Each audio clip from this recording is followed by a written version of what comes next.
is the year of retention. Hi, I'm Melanie Stover, one of the co-owners of Home Care Sales, and we're talking retention.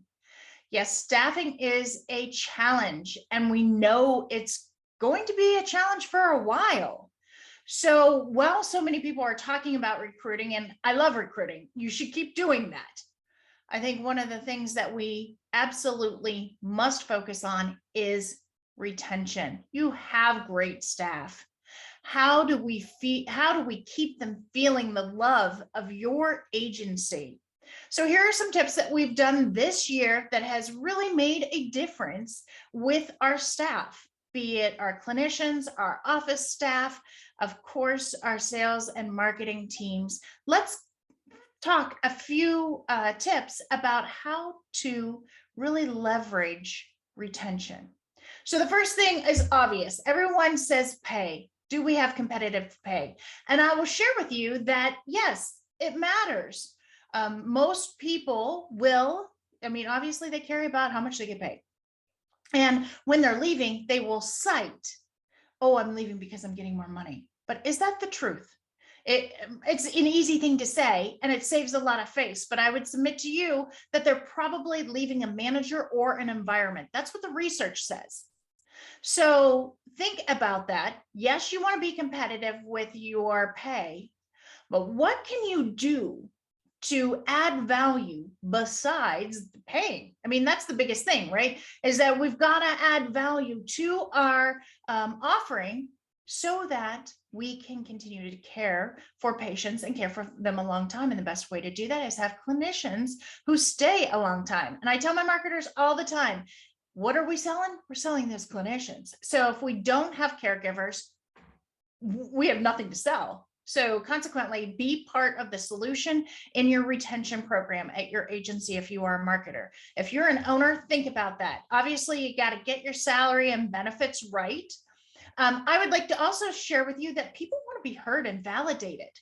So listen to your team members, listen to your staff, do surveys. Recently, one of our clients who's doing a big retention program just did a survey and found out some really interesting things. Now, they were negative, but let me share with you, the administrator of that office needed to hear them, because it was about a supervisor who consistently was getting some feedback in these surveys. So get the feedback so you can get honest, open communication and address it.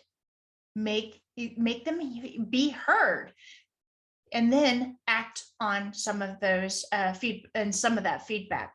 The second thing, or the third thing I want to share with you is create leaders, not bosses. Right? And nobody wants to be told what to do.